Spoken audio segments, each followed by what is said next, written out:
السلام علیکم دوستوں، کیا حال ہے جناب؟ ٹھیک ٹھاک۔ آج میں نئے کبوتر پرور دوستوں کے لیے کچھ کبوتر کی پہچان کے بارے میں کچھ ٹپس دوں گا۔ انشاءاللہ وہ نیکسٹ ٹائم کبوتر خریدنے میں، کبوتر لینے میں ان کو بہت آسانی ہوئے گی اور ان کو پرکھ ہوئے گی کہ اچھا کبوتر کیسے ہوتا ہے۔ سب سے پہلے وہی پرانی بات کہ کبوتر کی ہڈی دیکھیں، کشتی نما ہے اور ٹیڑھی تو نہیں ہے، ترچھی تو نہیں ہے۔ اس کی کبوتر کی ہڈی کشتی نما اور باریک ہونی چاہیے، اور کم از کم یہ دیکھیں میرے ہاتھ کی 4 انگلیاں ہیں، 4 انگلیوں سے کم نہیں ہونی چاہیے اس کی کبوتر کی ہڈی جو سینے والی ہوتی ہے۔ اس سے زیادہ ہوگی تو بہت اچھا ہے، اس سے کم نہیں ہونی چاہیے۔ اس کے بعد جو ہے آگے اس ہڈی کے تھوڑا سا دم کی طرف جائیں گے نیچے والی سائڈ سے، تو ادھر ایک جوڑ آتا ہے۔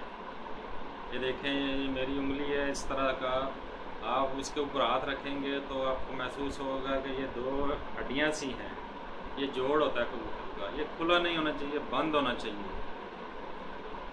یہ اگر کھلا ہوئے گا تو آپ کا کبوتر کا جو ہے گرنے کا خطرہ ہوتا ہے۔ جب آپ اس کو زیادہ زور لگوائیں گے، اڑائیں گے، اس کا وہ باہر گرنے کا خطرہ ہوتا ہے، اور بریڈنگ میں آپ کا جو ہے ٹھیک سے کام نہیں آ سکتا ہے۔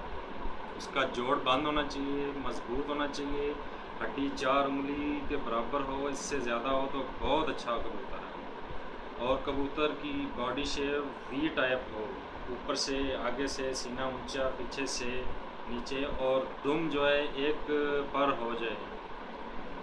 اس کے بعد دم جو ہے چھوٹی ہونی چاہیے۔ چھوٹی اور بڑی دم میں کیا سسٹم ہوتا ہے وہ بھی میں آپ کو بعد میں بتاتا ہوں۔ اس کے بعد آتا ہے جی کنڈا، کبوتر کا کندا۔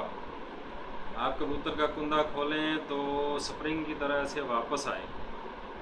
ایسے آپ کبوتر کا کندا کھولیں گے تو کانپنا بھی چاہیے اور واپس آئے ایسے۔ کبوتر کا کندا خود بخود آپ ہاتھ اندر کی طرف کھینچے، بہت اچھا کبوتروں میں گنتی ہوتی ہے اس کی۔ اس کے پہلے بڑے پر 3 برابر ہونے چاہیے ایسے، اور دم کے برابر ہوں تو بہت اچھی بات ہے۔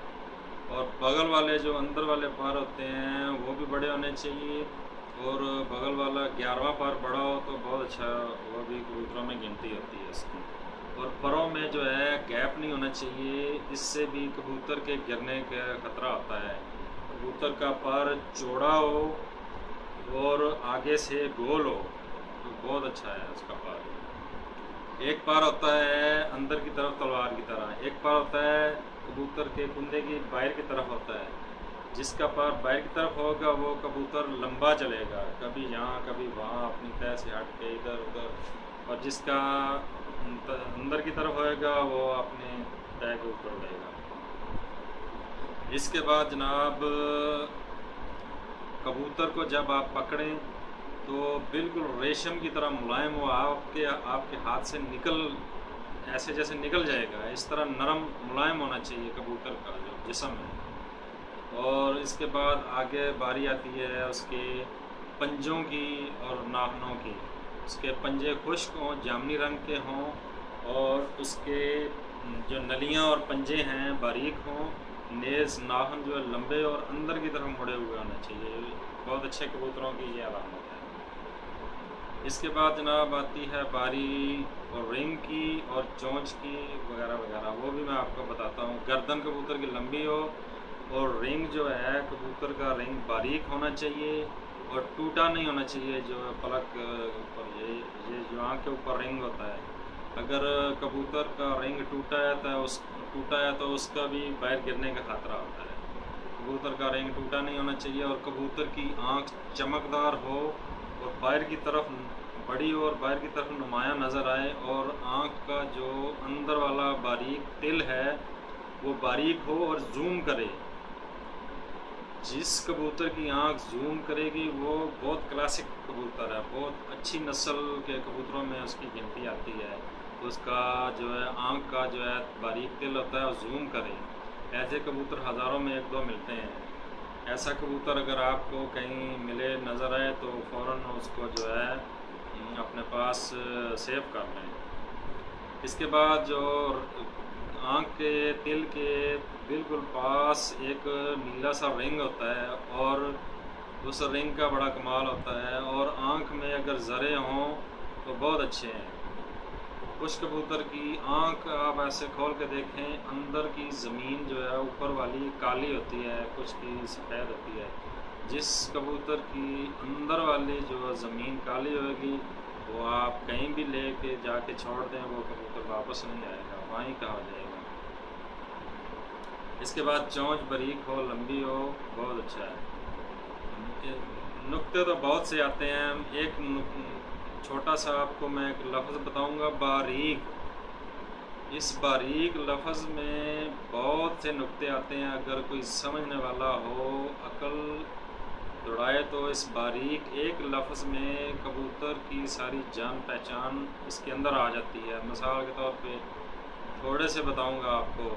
باریک، کبوتر کی چونچ باریک، کبوتر کی پلک باریک، کبوتر کا اندر والا کالا تل باریک، کبوتر کے پنجے باریک، کبوتر کے پر باریک، یعنی اس کی ہڈی باریک، بہت سی چیزیں آتی ہیں اس میں۔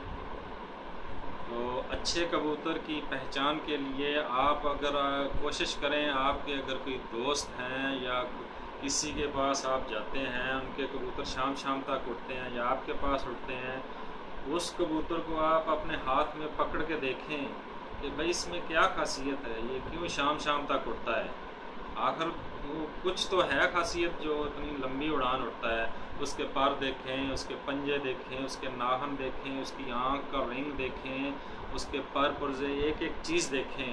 اگر آپ دھیان سے غور سے دیکھیں گے تو آپ کی عقل میں، آپ کے ذہن میں آ جائے گا کہ یہ اچھے کبوتر کی پہچان کیسے ہوتی ہے اور یہ کیسا ہوتا ہے۔ آپ کو کسی سے پوچھنے کی ضرورت نہیں پڑے گی۔ ہمیشہ یاد رکھیں، اچھے کبوتر کی پہچان تبھی آپ کو ہوگی جب شام آپ کا کبوتر یا کسی دوست کے پاس آپ کا کبوتر وہ اڑ رہا ہے، آپ اس کو پکڑ کے دیکھیں، بھئی ہے تو یہ بھی ایک کبوتر ہے، وہ دوسرے بھی کبوتر ہیں، لیکن اس میں کوئی خاصیت ہے کہ اچھی بلڈ لائن ہے جو اتنا لمبا اڑتا ہے۔ اس کو دھیان سے دیکھیں، غور سے دیکھیں، آپ کی سمجھ میں آ جائے گا انشاءاللہ تعالی۔ باقی باتیں تو اور بھی بہت سی ہیں، لیکن میں یہ نئے کبوتر پرور دوستوں کے لیے چند شارٹ باتیں بتائی ہیں جو انشاءاللہ ان کو بہت فائدہ ہوگا۔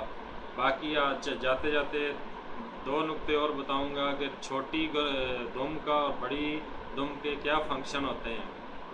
جس کبوتر کی دم چھوٹی ہوئے گی وہ اپنی تہہ کے اوپر آس پاس ہی اڑے گا، زیادہ لمبا نہیں چلے گا، لیکن جس کبوتر کی دم لمبی ہوگی وہ بہت لمبا جائے گا، لمبا اڑے گا، کبھی یہاں کبھی وہاں، کبھی کدھر کبھی کدھر۔ تو اس لیے چھوٹی دم کو زیادہ پسند کیا جاتا ہے کہ وہ کبوتر جو ہے اچھی بلڈ لائن میں بھی آتا ہے۔ اس کے اگر آپ ساری چیزیں دیکھیں، دھیان سے غور سے دیکھیں تو انشاءاللہ اور بھی میں کچھ ویڈیوز شیئر کروں گا آپ دوستوں، آپ بھائیوں کی معلومات کے لیے۔ کچھ نہ کچھ جو مجھے آتا ہے میں آپ تک ضرور شیئر کروں گا۔ اس کے ساتھ ہی اپنے اس بھائی، اپنے اس دوست بوٹا فاروق کو اجازت دیجیے۔ اللہ حافظ۔